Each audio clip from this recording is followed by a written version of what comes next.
right, welcome back. Another episode of the Captain of Madden Show here for your ears on the 17th of April, 2026. This is Mike Madden on my end of things. The Captain, Michael Corby, on his end of things. Captain, what is going on in your world today? What's going on with the weather, man? Like last week, here we are, freezing now. Yeah. Here, I got my air conditioning on. I know. It's like, this is ridiculous.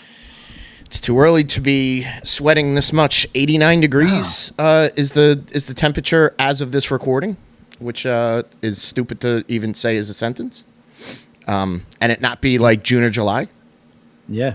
So just don't worry. Next week episode would be like, so Mike, how are you doing digging out of the snow? Yeah, exactly. Right. Yeah, we're in just it's constant geographical, not geographical, meteorological. Meteorology. Yes, meteorological distress is what we are. We're basically like waving our hands and saying, "No mas, can we have some like regular weather for a couple weeks?" I want to put my winter stuff away. I don't want to have heavy shorts, but I don't want to immediately go to shorts and t-shirts though. Yeah, I mean, can we get like some 60-degree days? I'd be fine with that. I'd love to explore that. Yeah, so that's one thing that's happening. I feel like we always touch on the weather. That's like a staple for us. It's just been because it's been so weird. The beginning of episodes, right? We're getting old, and that's like a big thing to us now. I guess, yeah. Like, the weather, what we're gonna have for dinner, what vitamins we should take. What's that? These darn kids. These darn kids. Right? Yeah, exactly. These darn kids, and their Nintendos. There was breaking news just before we started recording. Recording a little bit early this week. Recording on a Wednesday. So the Ticketmaster Live Nation kerfluffle, so to speak, with their antitrust suit. Yeah, basically went forward. There was a federal case or whatever about them having a monopoly. Mm. So it goes, I guess, an antitrust. Yes, antitrust. That's what it is, right? And Ticketmaster Live Nation lost. They've lost. Yeah, they lost the case. But here's I don't know what that immediate. I mean, obviously, it's not like all those concerts are now going to be affordable right away. But this is what I fear is that I think we've gone too far beyond the point of no return here. Even though, like, yeah, there'll probably be like some sort of a class action settlement that people can opt into, or there'll be some sort of a fine that's levied against the parent company. The problem is they're just too much of a monolith. They're too big to truly punish and to reverse course on all the tactics that they were putting through. Because they could always turn around and they can say, look at the production costs. I was watching video from Coachella over the weekend. The size of that stage alone is a multi-million-dollar setup, right? With video screens, right. With transitions, to switch from band to band. That's just the stage that you're looking at before you get to the lights, before you get to the soundboards, before you get to the video effects themselves, and what the industry puts out there to impress, whether it's over the top or not. They're trying to impress a captive audience of ticket buyers. So is there going to be like a seismic shift back to affordable concerts? What's the definition of affordable? We know that it's been astronomical. And when you're looking at ticket prices for an arena concert, even though it's limited seating, maybe 20,000 seats in a large size arena, you shouldn't be paying $500 to sit in the upper deck. Like, I agree that's egregious, and they should be course corrected for that. But I feel like it's not going to slip down to 50, and it's not going to be like something that the general public is still going to go, well, that's too expensive. But then there'll still be, people that have the money or that have such a fandom that they're like, well, listen, I'm gonna foot the bill for this, and I'm even though they're coming down from 500 to let's say 250, I'm still gonna pay that 250, and this stuff's gonna sell out fast. So yeah, it's kind of a, we'll wait and see. It's a transition period. So first off, I would say, yeah, they spend millions of dollars on the stage and the lighting and all that stuff, and then spend like $100,000 on security. That's kind of an issue. Right. So I read that 83% of concert venues are Live Nation Ticketmaster. And 73% of sports venues are Ticketmaster. Right. So do I think that there's going to be a dramatic drop in prices? Probably not. That's always going to be dictated by the consumer. Yeah. If Taylor Swift goes out on tour and it's $3,000 to sit on the floor and $500 to sit in the upper deck, and everybody says, well, I'm not fucking paying that, and no tickets aren't selling, well, then what are they going to do? They're going to drop the ticket prices or they're going to be like, all right, well, you could get 4 tickets in the upper deck for $99 or whatever it is. They're going to do promos to sell it out. Where this lawsuit and breaking up the monopoly and basically saying, Ticketmaster can't be the main ticket distributor for 73% of sports venues or 80-something% of concert venues, is that the thing that annoys me the most is that now it's like, okay, you go on, tickets are $80. You buy tickets for a concert, $300. And then it's like another $20 on each ticket. So you're basically paying 5 tickets. You're buying an extra ticket every time you go to a concert because of the fees. Right. And with the dynamic pricing, the fees are now like a percentage of whatever you're paying for. So it's not like, all right, you got $1,000 ticket, but it's still a $15. No, they raised the fees up. Yeah. And the taxes, everything else. So what I'm kind of hoping that this will do is that if there is competition, if MetLife Stadium decides, you know what, like, I'm tired of hearing people constantly complaining about Ticketmaster, I'm going to start using somebody else to handle our tickets. Like, maybe that company comes in and says, like, one-time fee, whatever it, like, why is there got to be such a high fee on each like, you're not printing you're basically downloading something and it goes to your phone so you can get into the state. Like, exactly. Some of those, and again, like the old days where you had to pay somebody at a West Coast Video or wherever. Ticket broker to print out tickets and hand in, like, okay, then the tickets, the paper that the tickets and the ink and blah blah blah and everything costs, like, servers, like, I get it, but if you're not providing tickets for 80-something% of the venues, you probably don't need as many servers in anymore. Like, so obviously everything, hopefully the prices for everything go down. That's the fees are something that's always going to be negotiable. And here's this is the big problem, I think, and this is why I love the decision, and that they're like, well, you need to break up the monopoly and you need to let other competition come in and service, give yourselves an alternative to Ticketmaster. Ticketmaster's been the standard now for almost 40 years. Yeah. Ticketron went bankrupt and got bought out in the mid to late 90s. So there isn't really, other than specific small venues that opt in with, like, Eventbrite or so.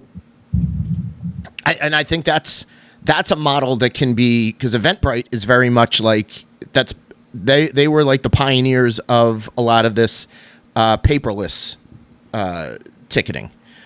So right. I would hope that, like, some venture capitalist out there or some very smart rich person is saying to themselves, here's our area of opportunity. We could make we could make life easier for the ticket buying public, but now we have to, and then this is the other issue, is that when you have Ticketmaster and Live Nation basically hand in hand, if they have to sell off parts of that company, Live Nation is kind of scummy to begin with. So, like, are they going to turn around and they're going to accept a new partner to help, to facilitate tickets, and they handle the promotion, but they also own half of the venues? It's still like, a ruling like this gives you hope, but it also still creates so much mud that you still have to sift through to see if there's a gold nugget in here that you can pass around to the people that were complaining about the high prices. Unfortunately, I think a lot of people are going to get, it's a false flag for the consumer, because the consumer is going to turn around and say, like, oh, great, like, I can't wait for the summer. I'll go buy my tickets, and they're going to be like, well, why are they still high? It's going to take a while for this stuff to settle down. So, again, it's good news, but it's still, it's just the beginning of hopefully better practices. And well, I went to a sports venue in Cincinnati a few years back, and that venue, their tickets were handled by SeatGeek. Okay, sure, yeah. So, I would see maybe possibly SeatGeek, Sports or Game Time. What's the other one? The hub. StubHub. Mm-hmm. Even this Sports Illustrated tickets thing now. Like, okay. I could see venues kind of turning to them. Oh, you know who's going to get involved with this? Fucking Fanatics. Yeah. Mark my words. Fanatics will be like, hey, we're in this now too. And maybe that's the thing. Like, Ticketmaster will sell off the sports maybe, and they'll keep the concerts or whatever or something. But I'm not looking forward to that, because Fanatics just fucks everything up that they touch.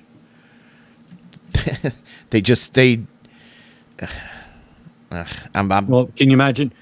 Like trying to tell somebody our age or older, like, oh no, you got to go to Sports Illustrated tickets. They're gonna be like, what the fuck are you talking about? Illustrated? That's the swimsuit issue. What the hell are they doing with tickets? That blog does tickets now? Does it have a picture of Kathy Ireland on the front of it? Yeah, seriously.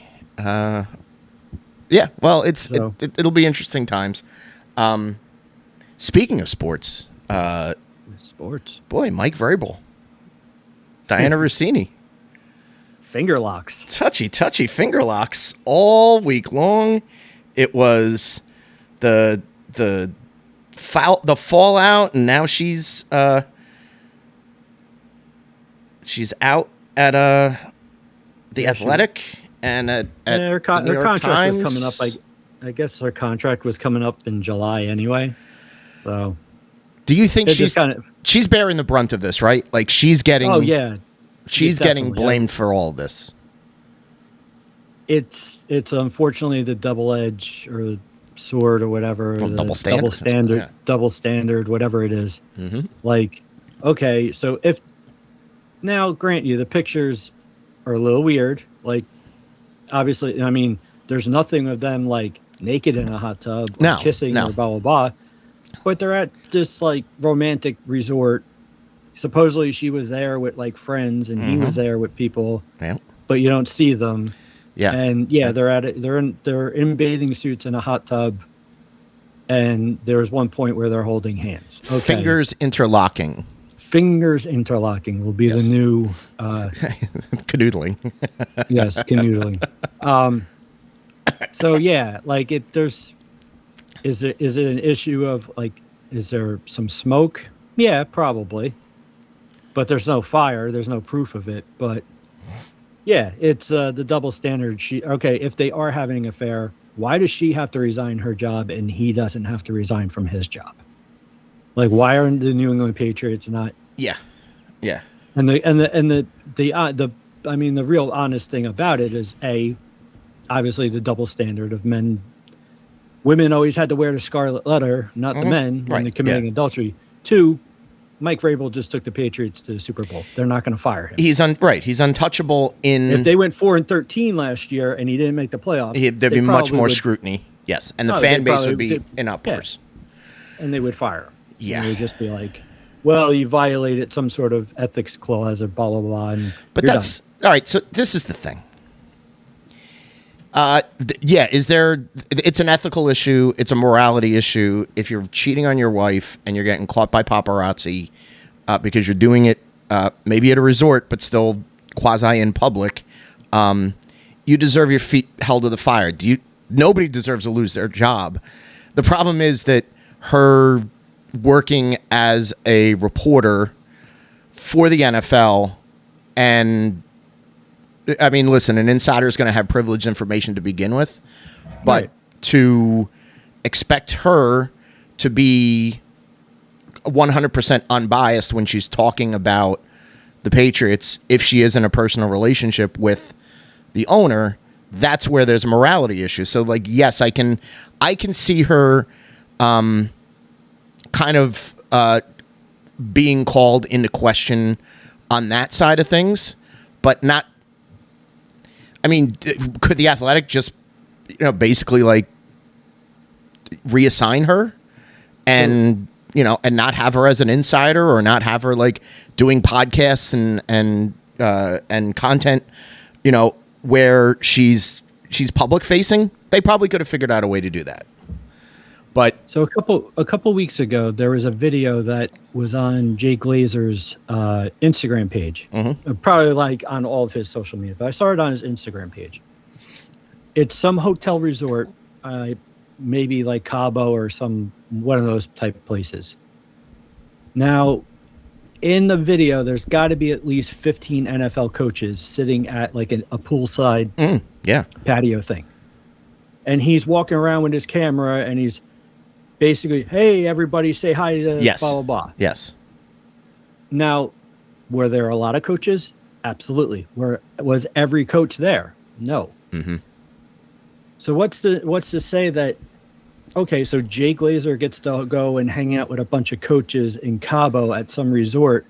So you don't think like he's getting, like, they're dropping stories to him, or he's going to give those guys favorable, right. like, yes, hey, I hung out, those guys hung out and we got drunk and blah, blah, blah. And like, they picked up the tab. So like, I'm not going to say Robert Saleh was a really bad hire by the Titans, or this guy should be, he should be the first, he's on the should be on the hot seat. He should be the first coach. Yeah. Oh, cause he's a cool guy. And I was hanging out with him in the off season.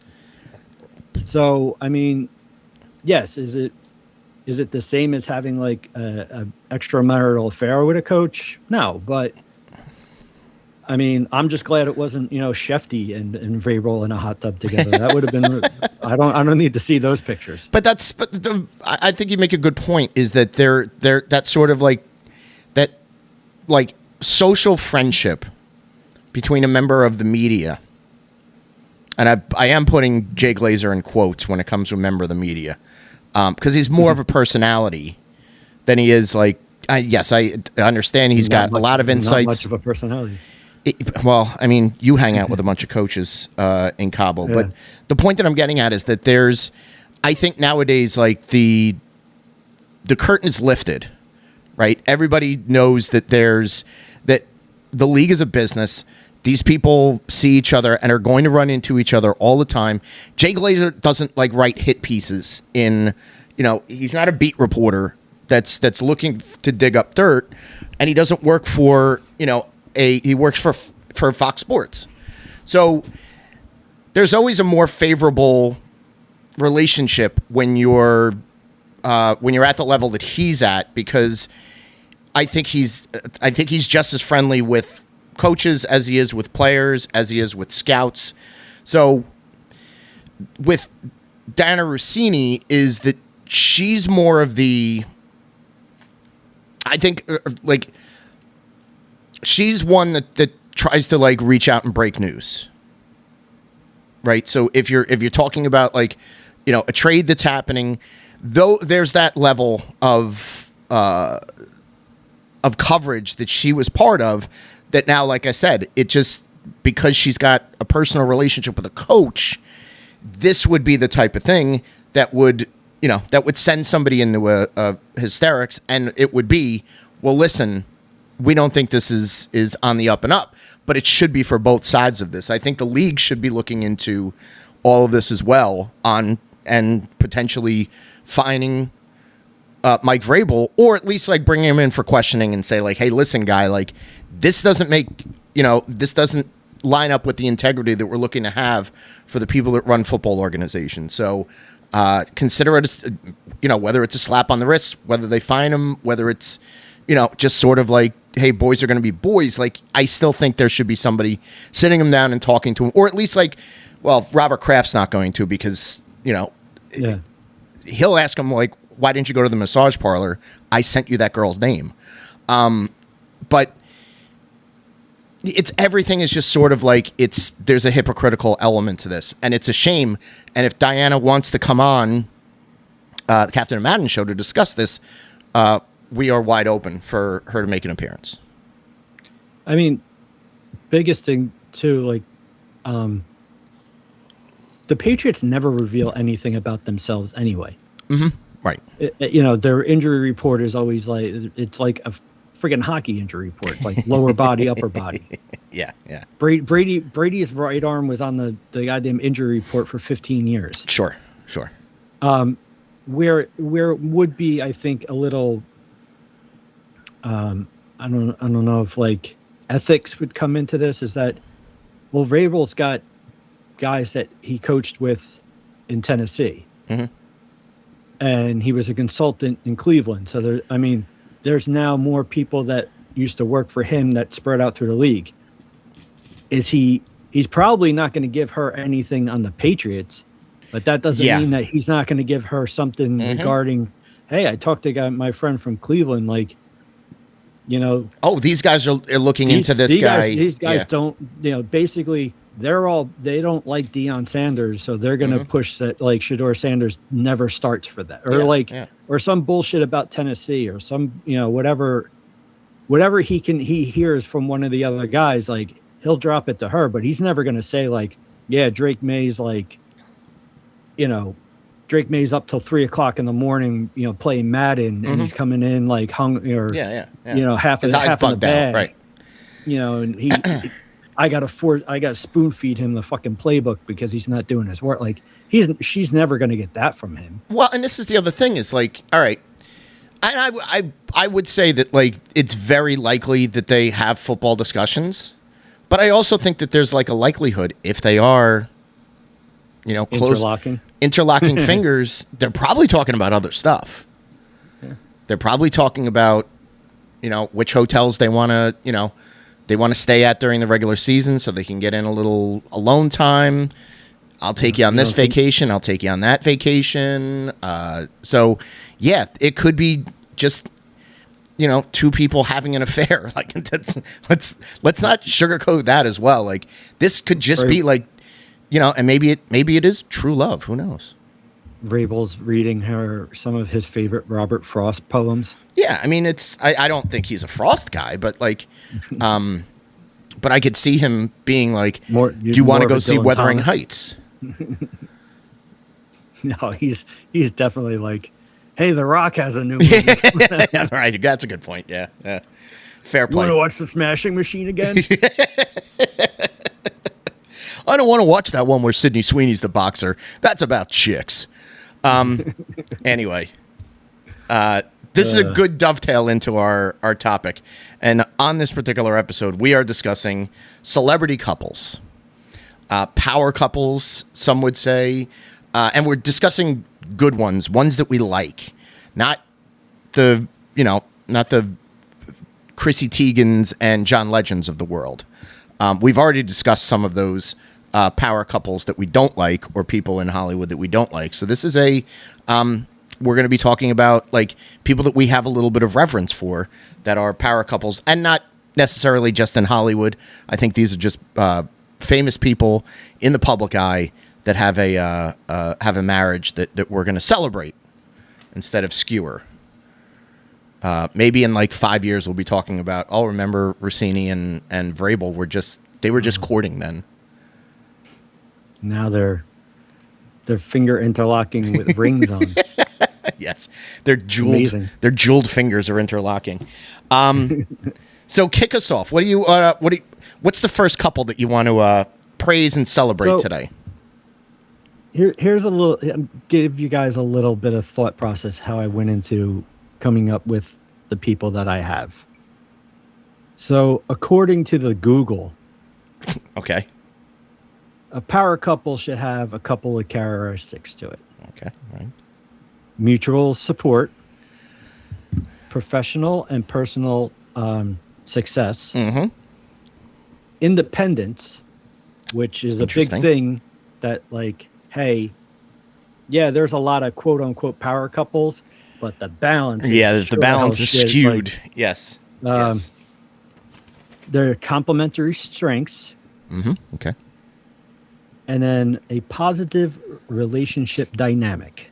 That's the one I'm most interested in. So Cardi B and Terrell Diggs Stefon Diggs. Yes. Stefon Diggs would not make my list because their dynamics of their relationship messy would be best described as toxic. Yeah. That's a good way to describe it. Toxic. Sure. Not a good mix. So my first category or first thing of a power couple, I went to the world of politics. Now, you got Bill and Hillary. Nobody likes them. Nobody likes them. No. Barack and Michelle, half people like them, half people don't. They all right, but like basic bitches. Okay. There's too much baggage that comes along. Discourse is what comes with them. Yeah. JFK and Jackie O. Jackie. He had his dick out most of the time. I think some of the Marilyn Monroe stories kind of ruined their relationship. Yeah. So I went back and I found the presidential couple that a lot of people use as like, this is the model. This is what you tried. This is what especially in the Democratic Party, they try to model themselves after. Okay. Franklin D. Roosevelt and Eleanor Roosevelt. Okay. All right. Real looker, that Eleanor Roosevelt, by the way. Oh, hey, man. Oof, the trained eye. Oh, yeah. Like he's all that great in a fucking wheelchair. I know. Yeah. Nothing's hotter than polio. Yeah, I know. It's great. Wow. This is a polio blanket strewn across his lap. So, okay. All right. FDR is considered historically, probably went, at least in the 20th century, probably dealt with two of the most biggest events and most difficult to handle as a politician, the Great Depression and World War II. Did all of that despite being stricken with polio and dealing with that. He is, of course, one of my favorite presidents, I think like fifth cousin, and that's Teddy Roosevelt. TR, yeah. Teddy, who historically was shot and still went to a political rally and spoke for 2.5 hours with a bullet inside of him. You got to give it up for that. FDR ran and won successfully 4 terms as a president because of the strife and the difficulties that were going on. They felt it was best for the country to keep him, to not change because of the war and Great Depression. Because of FDR, they did ratify the 22nd Amendment, which solidified term limits for a president. Let's never forget that one. He's responsible for Social Security. True. A lot of banking laws and banking rules and stuff from the Great Depression can go trace back to him. And here's one that we hear about a lot in sports, but was made for the regular people. He was very influential in getting labor unions to be able to collectively bargain their own contracts. Right. Okay. Which all right. Now you hear a lot more of that with sports, but occasionally you do hear like, hey, the nurses are on strike, or this person's this group, the electricians, or MTA or whatever. But all of that can be traced back to FDR. Eleanor Roosevelt was very big in human rights, worked with the poor. She did a lot of charity work in the state of New York. Okay. Before they were married. She was influential on the UN Commission for Human Rights and was very responsible for the Universal Declaration of Human Rights that was passed in 1948. Oh, wow. Ellie. So Eleanor, like, look, you go through a lot of the history of presidents and their wives. You know, some stand out a little bit more, try to be more involved. Others, I'm not demeaning it, but Sideline. It's like, hey, their main responsibility is decorating the White House for the holidays. Okay. And then there are some who, you know, decide to take on champion different causes, or hey, I'm going to be the first lady that does this or whatever. A lot of that gets traced back to Eleanor Roosevelt. So she set a trend.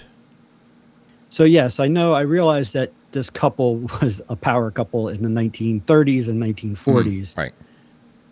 But I figured you have to go back to if you're going to do a power couple in politics, you'd probably have to go back very far to find one that it's not going to cause an argument and everyone gets all mad about discussing them. Yeah.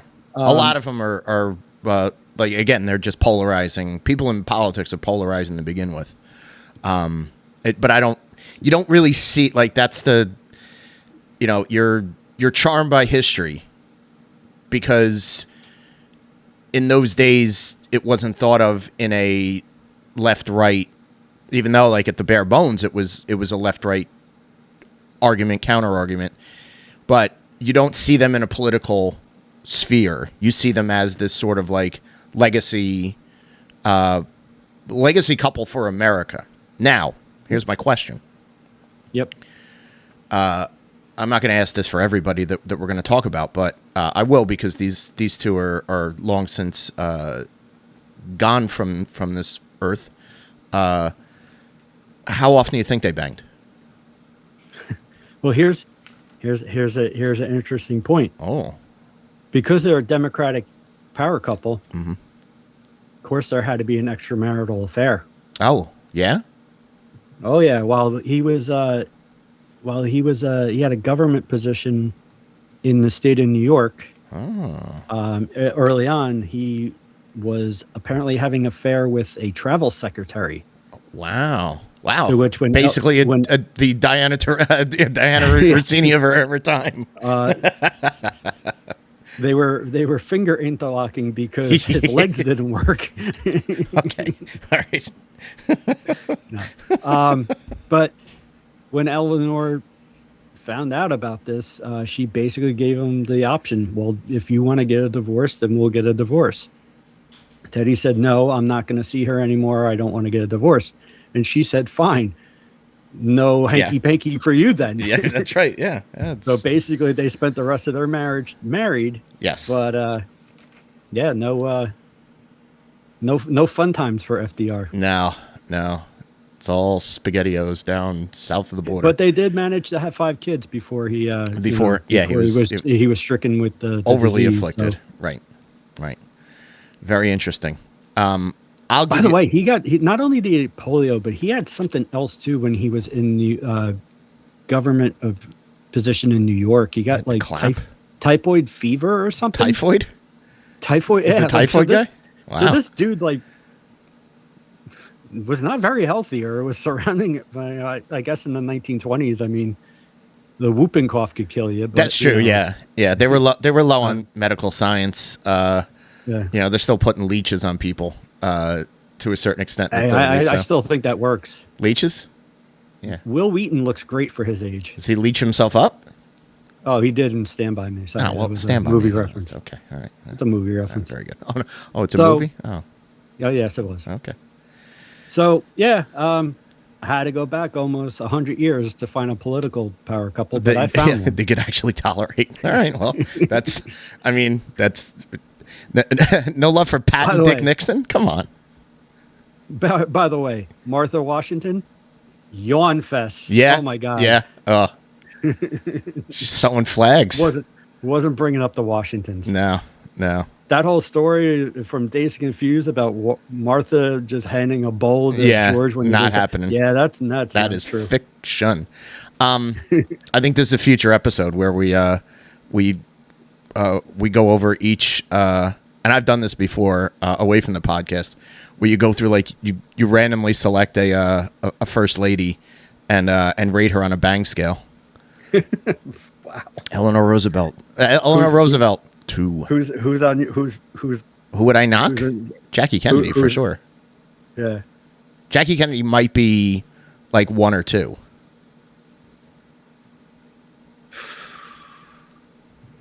Certainly not Barbara Bush. Don't listen. I don't want to. I don't want to jump the gun with this. But let's hold our let's hold our answers for a future. First ladies, who would you bang? Who'd you bang on the next episode? Yeah. Right. Yeah. Do you want to go off to your next one? Oh, sure. Okay. So the next world of that I kind of went through was the sports world. And again, there are a lot of couples married or dating. A lot of them are one-sided. Like one person is in the world of sports, the other person is in some sort of entertainment, whether they're an actor, actress, or a musician or whatever. And then a lot of the sports people that were considered power couples, mm-hmm. It's not balanced. Like Simone Biles is married to a guy that played for the Packers, and he's like a third string or second or third string. Yeah, he's riding her coattails. Guy. So it's like, I'm sure he doesn't come home and like, look at this credit card bill, Simone. Who the hell spent? Yeah, like, she's gonna be like, oh, I'm sorry, bitch, I'm the one this. with all the gold medals. Mm-hmm. Fair play. There's Julie and Zach Ertz.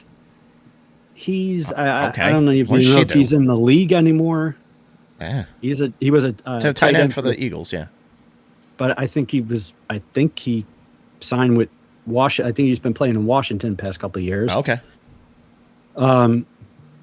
She's a soccer player, so nobody really cares about. Oh, isn't JJ Watt married to a soccer girl? Yeah, but she doesn't play anymore. Like she's now a stay-at-home. She got prego. And then the other power couples were same-sex marriages, so I don't.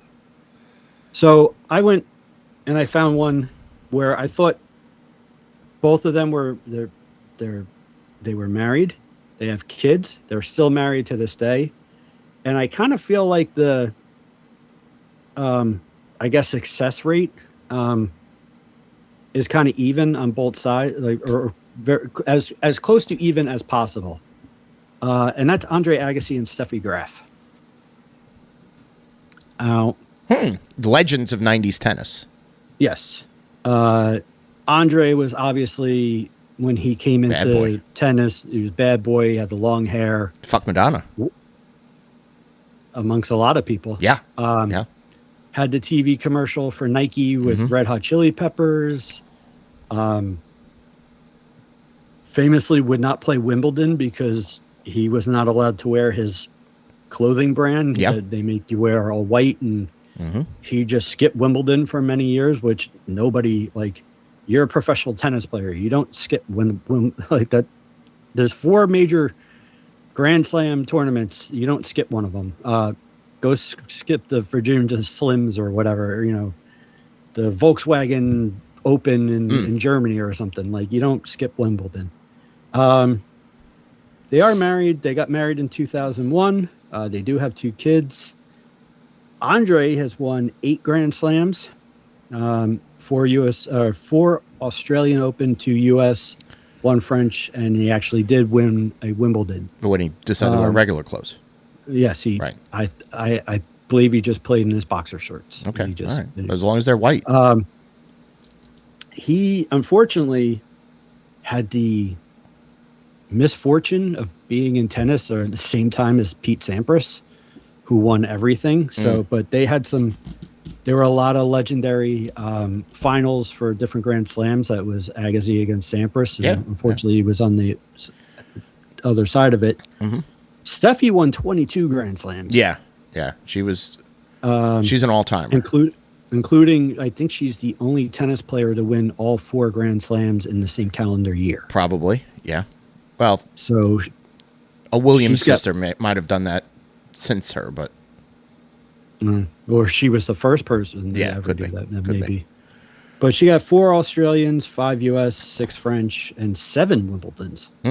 right. So, actually, the scales tip a little bit towards She Steffi in the win yeah. department. But yeah, I mean, they were 80s into 90s. I mean, they were the best players in the world of tennis. If you did, and that was actually when I did follow tennis. Yeah, when tennis was hot. fun, and fun to watch. And Yeah. now I really don't know anybody. I used to actually know more female tennis players, but now even them, like a lot of them are now retired or That's right, aren't yeah. good anymore. Coco Gauff, So- she's the good one. So yeah, collectively, I think they're worth over $200 million. Or That makes something sense. like that. Yeah, So, that makes sense. I between didn't all their realize that they were. endorsement- Yeah, I knew they were together. I didn't realize they were still married. But good for them that they are. They're she was one of the few females that looked at Andre as a bald man and said, I'll take that. "Oh, I don't need the long hair. I Yeah, don't need the yeah. crazy headbands, and Right. I like the chrome dome." He looked better with no hair than he did. I think I always thought like it was a bit like his hair, like when it really started to thin on the top and he would wear the headbands, very Hulk Hogan vibes from him. What's the cat from Poison? Very Brett Michaels. Very Brett Michaels. Right, exactly. I don't know, Why do you have a ponytail? bandana and a cowboy hat on? Seriously. Well, it's basically just make sure the top of his head doesn't roll off. Yeah, that's a deep dive sports power couple. I like that. Where do you go next? So I go into the world of music. Okay, all right. Now, there's one obvious one, but I know how much of a love affair you have for them. Jay I left- and Bay. Jay and Bay. They fine. So I left that for you because I've cooled on them. you're the expert. You probably Expert. You wouldn't even have to Google them. You would No, I know. them Yeah, I just know. about I know everything what their about them. history list is. Yeah. So I went a little off the trail. I mean, here, but so far I've kind of got off the trail on all of them. But I went with Tim McGraw and Faith Hill. Country Boring. music royalty. Boring. They're Very boring people.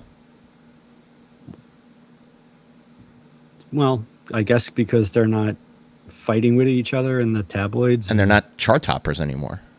Mm, They're like the Steffi Graf and Andre Agassi of early 2000s country. you want to That's a talk about comparison. Swift? You want to talk about Swifty for another 15 I don't. minutes? No. Go ahead. Give me your Tim McGraw and Faith Hill accolades. I don't know. They're married. They got married in '96. Had a kid. When they first met, she was coming- 96. Yeah, Holy shit. So that was really like at the beginning of their careers. and it was at the beginning of our venture into working in a record store. Yeah. All right. And I was like 97, 98. I started. 97, right? Yeah. This Kiss was all over the radio. Why did I think that was later? Somewhere Maybe it in was right between. around that time. All right. Touche. So she was coming off a divorce, and she was actually engaged with another person, and then met Tim McGraw and began dating him. Like, I got to have that. Yeah. And yeah, then she found out she's preggers, and they got married. Well, that they making had- an honest woman out of her, that's always a good thing. Some of the best men do that. Mm-hmm. They're both members of the Nashville Walk of Fame, Right, yeah. which is kind of like when Lipton used to do his acting thing, and he would say like Yeah. he went from interviewing De Niro and was like winner of the Oscar for Best Actor, and then he's interviewing winner of the Blockbuster Award for seriously. Best Kiss. Yeah. But they both won Grammys. Country music. I mean, I know you don't like them. They're boring, but Yeah, they're boring. they're one of the key. I mean, they're one of the key people that Country Music Awards was never on like a real network in prime time. I mean, it wasn't until that they were the leaders of like that movement of country artists that kind of put country people into the kind of like the prime time or whatever. Oh yeah, it brought them back, like, because there was, in the 70s and early 80s, there was that generation with Dolly, Kenny Rogers, Loretta Lynn, Johnny Cash, and all them, and then country went out of fashion, and in that mid to late 90s, because there was the elements of pop that were all over it. Thank you to Garth Brooks, and Shania Twain, and all of a sudden it was like, well, now we're looking at these people as glamorous celebrities and not just country music singers that are singing blue collar songs.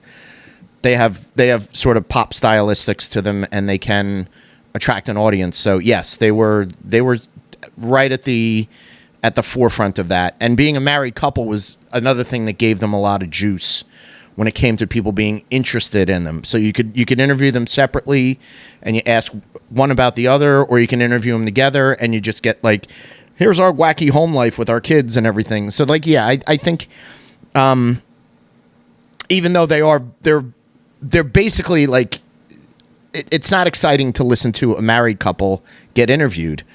A married couple that can sing may be a little bit more interesting. So yeah, that was the thing that they leaned on with the with that element. So Tim, not only being the son of former Met great Tug McGraw, and Philly great, right? Also kind of ventured into the world of acting. Did he? He was in the movie version of Friday Night Lights. Yes. Which he was actually really. I'll give him some credit. He was really good in that role. Wasn't he in that movie with Bullock too? Yeah, he was in Blind Side, which big football movie. You could have guy. gave that role to any. There's like 100 actors in Fair play in Hollywood. Hey, can you sit there and be a Southern guy and just like you have a very stubborn, pushy wife, and you just say, well, that's just the way she is. Oh, You're not going to stop her. Yeah, exactly. Yeah. Well, you got her going now. Like, can you deliver those lines? Like, I could have played that role, and then nobody would have cared, and no one would have noticed. But yeah, I mean, yeah, they may be boring, but they are complementary of each other. They do have their own careers without each other, even though they do a lot of duets together. Mm-hmm. And yeah, they look like your boring, typical white couple when they are interviewed. So he's I'm looking at a recent picture of him, bald man under cowboy hat. Yes. Oh yeah. Yes. Him and Andre Agassi could discuss that when they're at a game night at each other's house. Famous couple game night. A certain member of the Fold used to say that he was hot as long as he kept the cowboy hat on. Keep the cowboy hat on. Yeah, right.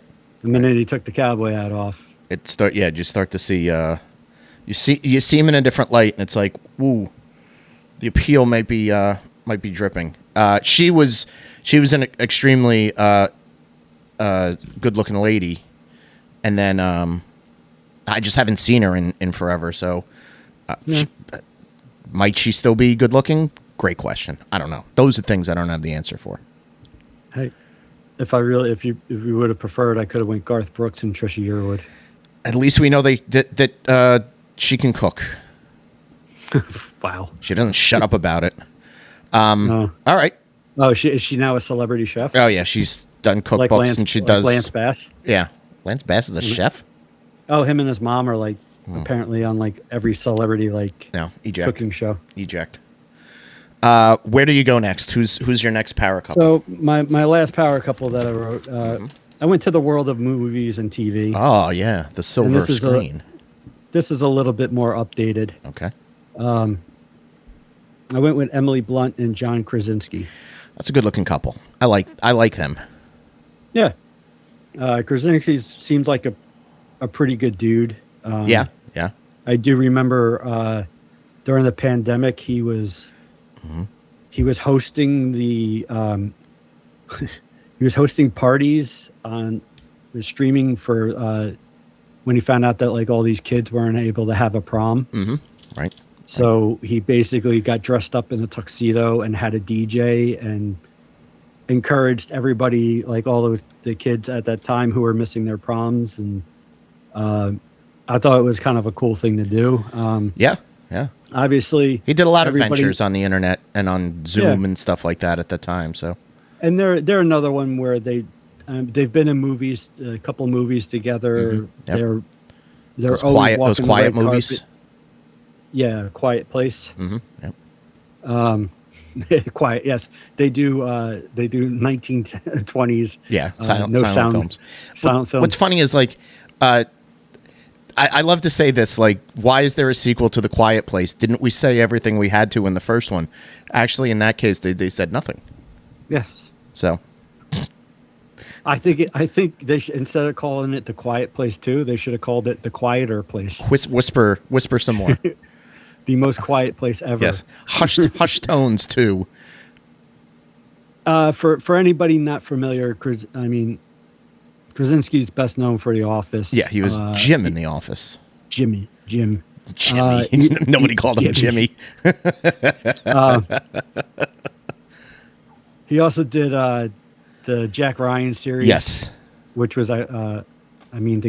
getting back to that because I watched the first 2 seasons and I think I missed the third. Yep. Emily Blunt, Devil Wears Prada, Oppenheimer, really good movie. I liked it. I don't know if you ever saw The Looper. The Looper? Is it about a caddy? No. Okay. Bruce Willis and Jordan Levitt. What the hell is the kid's name? Joseph Gordon-Levitt. Joseph, yes. Yes. Anytime I think of him, I just picture that's the kid from Third Rock from the Sun. Third Rock from the Sun, right. He's now like 40-something years. He's a man, but he's pretty good. Yeah, I like him. He's pretty good. And already mentioned, but she was in the movie Smashing Machine. So with Dwayne. Okay. With Dwayne. So wow. Vrabel probably a big fan of Emily Blunt. He's probably seen a few of her films. Big Devil Wears Prada guy. So yeah, they're making it. I'll be honest, I've never seen The Devil Wears Prada. I'm not gonna. There's like they're in the process of making a second. I think it's coming out in the summer. Yeah. No thanks. And there's a lot of buzz and a lot of people very happy that they're making a second one. Come on. I'm not gonna shit on it because I've never seen it, and who knows, maybe. Still. Does everything have to be a goddamn sequel? We covered this last week on reboots, but like, does everything have to have a fucking sequel? The Quiet Place 2. You know what? Here's the thing. And I think we touched it, but I don't mind that there's a sequel. Why is there a sequel 20 years after the original Seriously, movie? I mean, did we just think? No, it's because every time any of the people that were in that movie, because it kind of takes on a life of its own.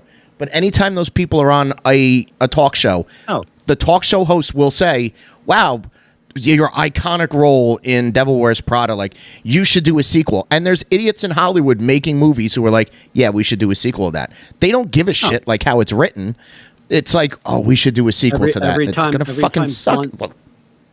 Every time Blunt and Krasinski do a red carpet and they bump into Meryl Streep.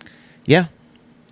I'm sure there's somebody there, whether it's a star of the film or somebody who wrote it or directed it or something, that gets the three of them in and go, hey, look, I got a script. Yeah. What do you like? I'm going to send it over. You guys tell me what you think. Like, who knows how many times they had to send a script to Meryl Streep before she finally was like, okay, fine. I'll do it. Yeah.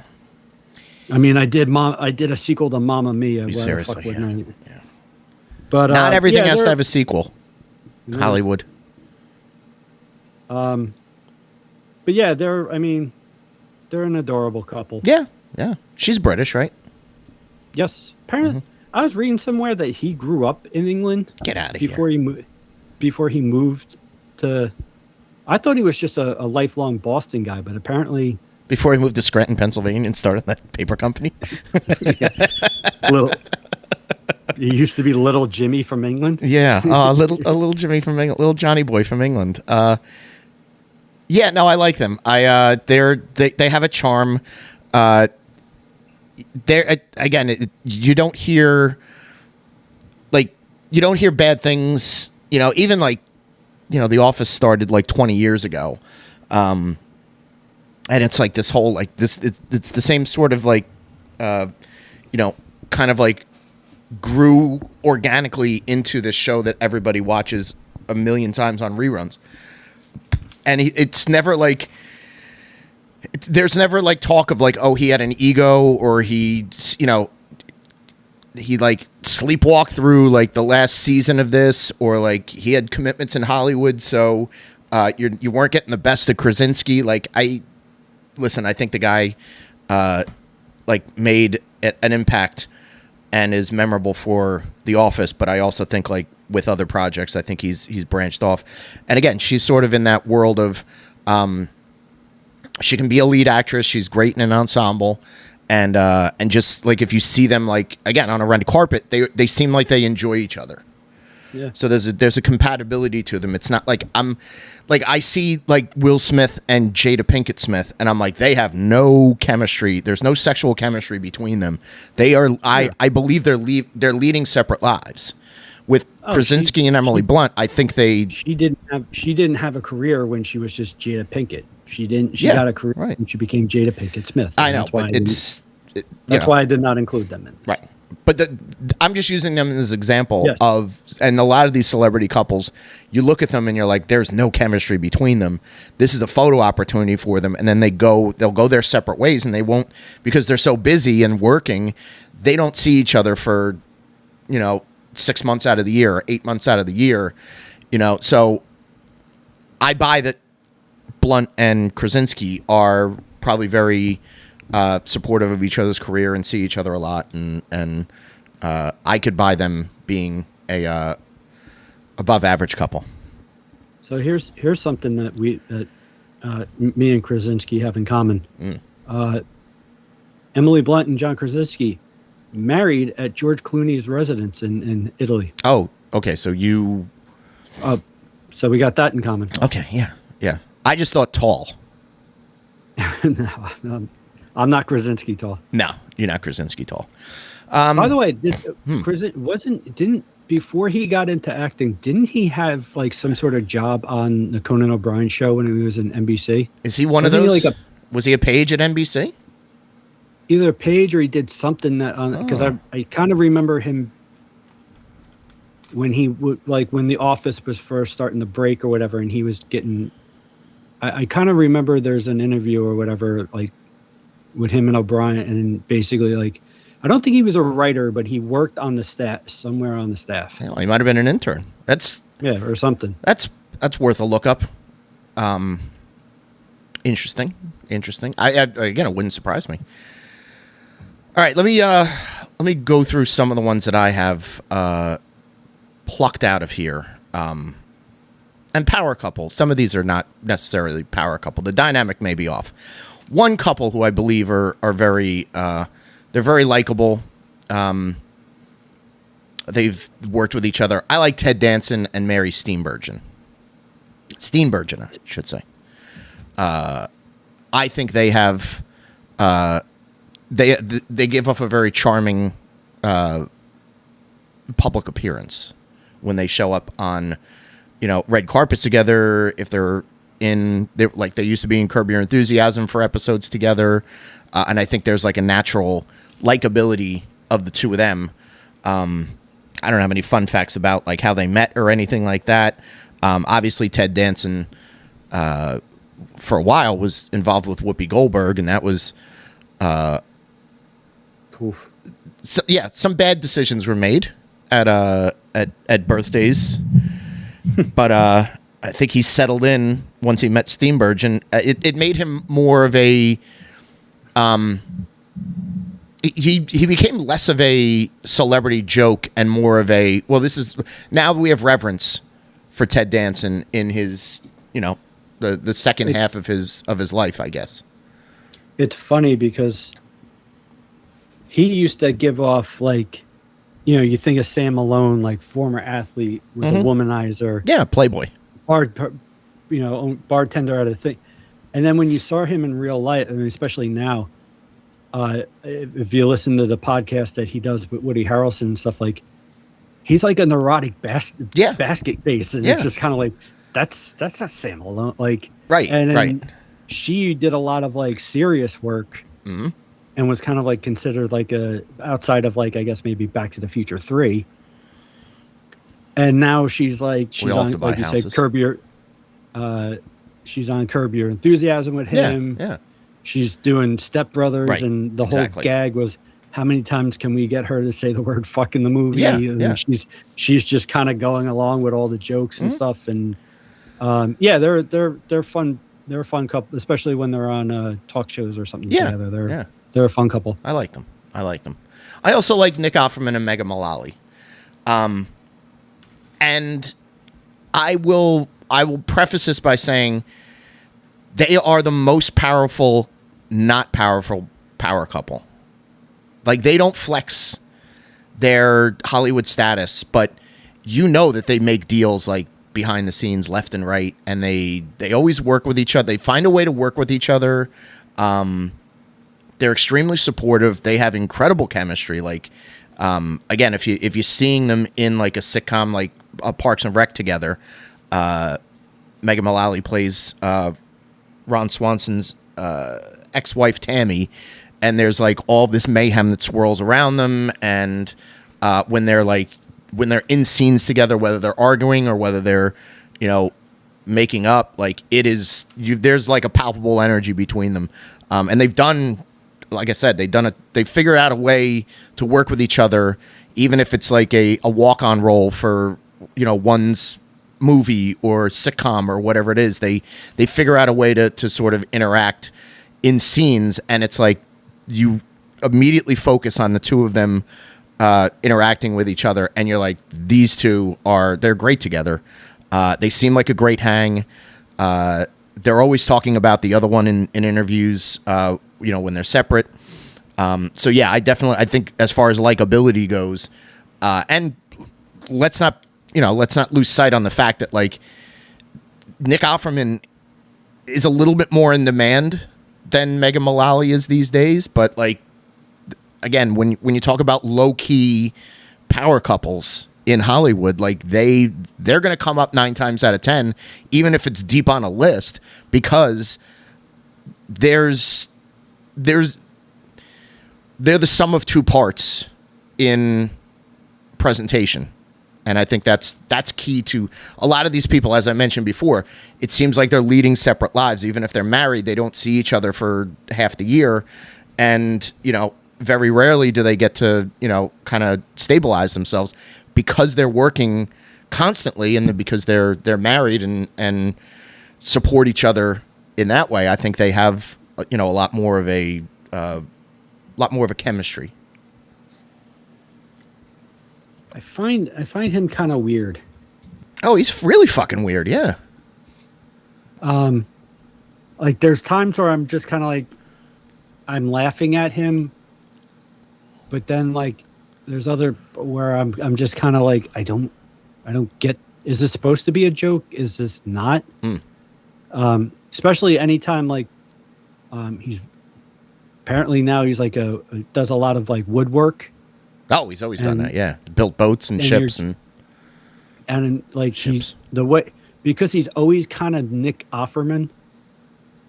Like, you're kind of just sitting there like, am I supposed to be taking him serious right now? Or is this a joke, or is he really like, and I mean, I guess that's kind of like the brilliance of him. Yeah. Yeah. In some ways, but there are times where it's just, sometimes, like I said, there are times where I've seen stuff on Parks and Rec or him in different movies or whatever, and I've laughed, and there's other things where I'm just kind of like, You tilt your I head. get it. I get it. He's got like a really great mustache, and he looks weird when he shaves it. But, and I don't think I've really seen her. I mean, I know they did that series of commercials together. I forget what was it, like a T-Mobile or something. I forget. They did Something like that, or Cricket Wire. Not Cricket Wireless. That's for poor people. They did. I don't know, there was some sort of campaign that they did a series of commercials for, and they were kind of funny. Right. But other than like Will and Grace, I can't think of anything that she's really done. I mean, she's done a lot of like guest spots in sitcoms. She's been in movies. She's been like, she's not a star where she's like headlining a movie. And I think like she's more of a character actress than anything else. But when she was probably the only thing that was really funny on Will and Grace. I'll give her that. No, that show had its moments, but she was the best part about it because she was a gremlin in it. It was literally like she was like a feral monster, and a savage with insults. But I mean, she sings, she does voiceover stuff. Like as I said, he might be a little bit more high profile because he's got a very unique delivery. And if you're writing a character that's a Nick Offerman type character, 9 times out of 10, you're going to get Nick Offerman to do it. But look elsewhere and you'll see, ties together with Mullally and they pull each other into projects a lot, which I think is great.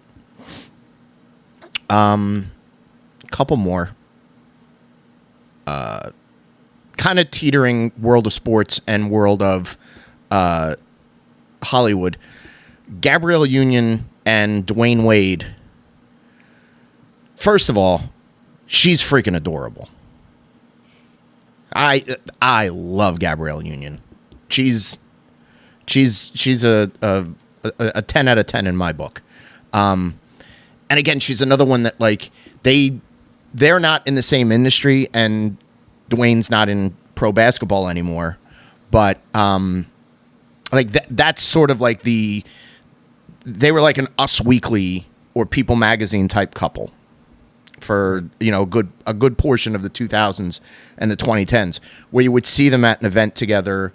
Do you believe that they're really going to like stay together, or is this like a just a hot actress and a star athlete? But they've stuck together.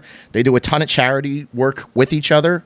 And I admire the fact that they're sort of joined at the hip, and they're another one who do commercials together, make appearances together on projects, produce, raise money, whatever it is. I admire they're again joined at the hip and very like frontward leaning supportive. So I like that, and I give them a ton of props for being that kind of a couple. Yeah, I mean they were definitely a big part of the Miami scene when he was playing in the Heat. Mm-hmm. Playing for the Heat, not playing in. Well, yeah, he was playing with the Heat, right? Playing with the Heat. There was always, if you watched any Inside NBA, there was usually at least once a year where,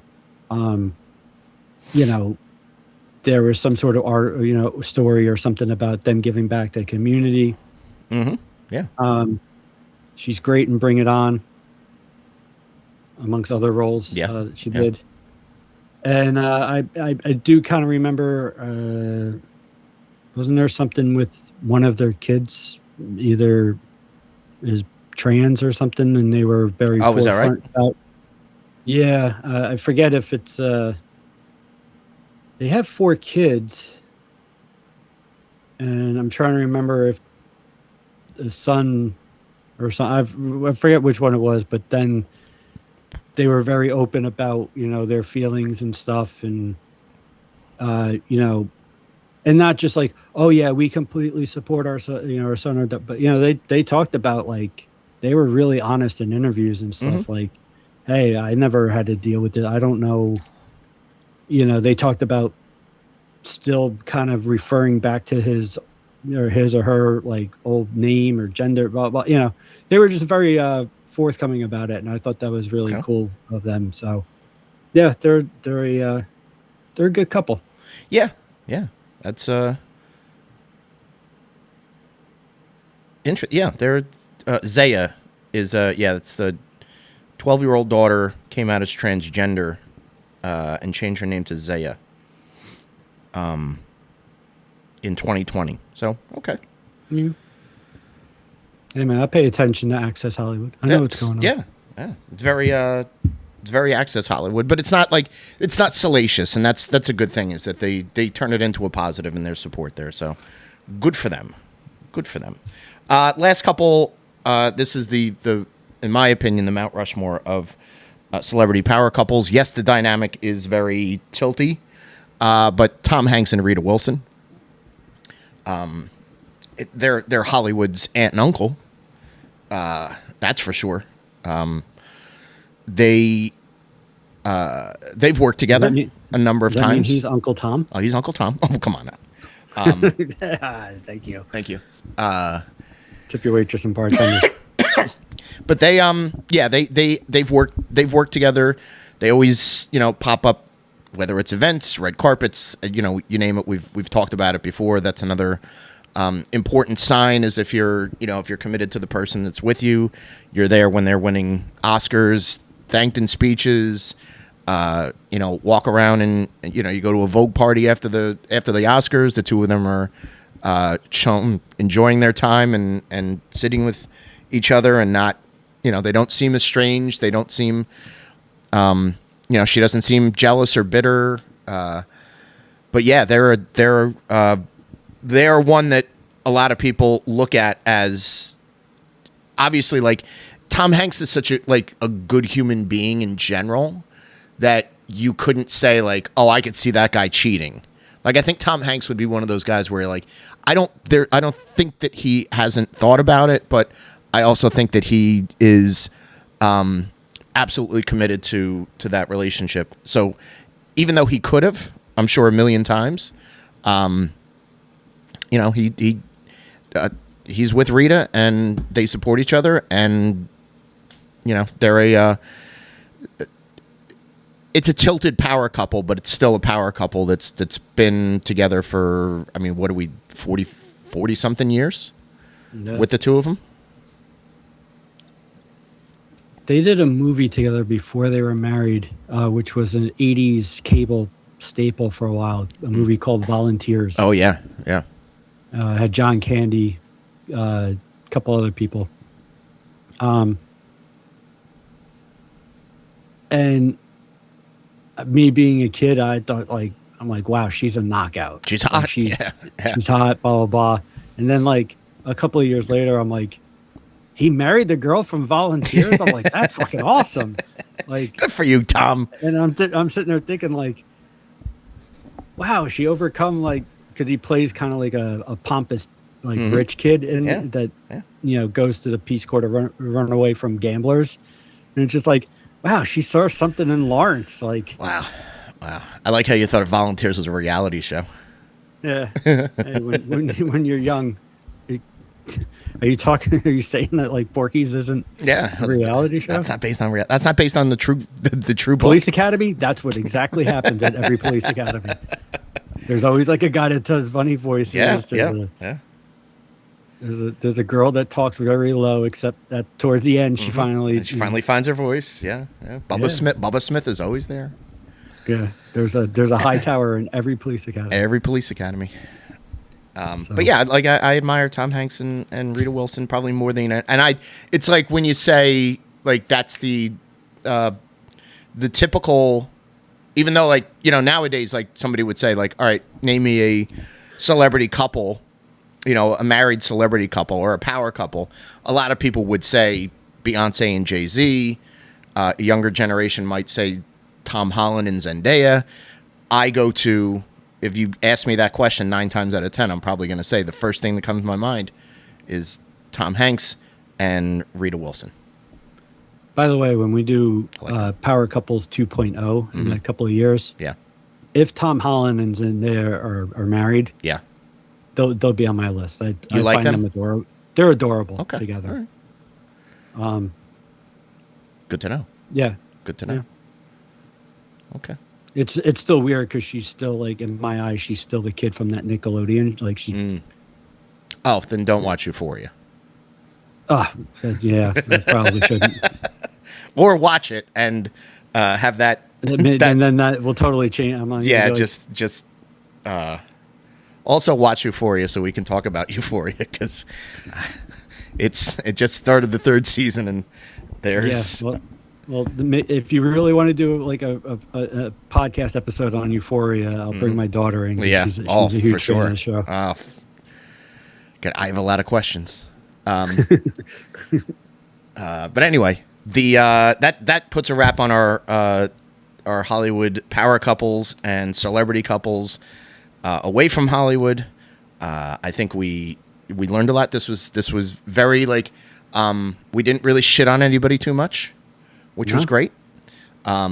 We offered up praise. We talked about old couples from 100 years ago almost, and now bringing it full circle to couples that are still entertaining us to this day. Certainly not a Planet of Hate. Not a Planet of Hate. Yeah, this was a garden of feelings and tender feelings. Next week we'll be shitting on somebody like viciously. So, are we gonna do a Stallone podcast? Yeah. Hello. Get a yeah. Poop. All right. Well, that's a wrap on this one. For the captain, Michael Corby, this is Mike Madden. We hope you guys have a great night, and we will check you later. Bye, Mike.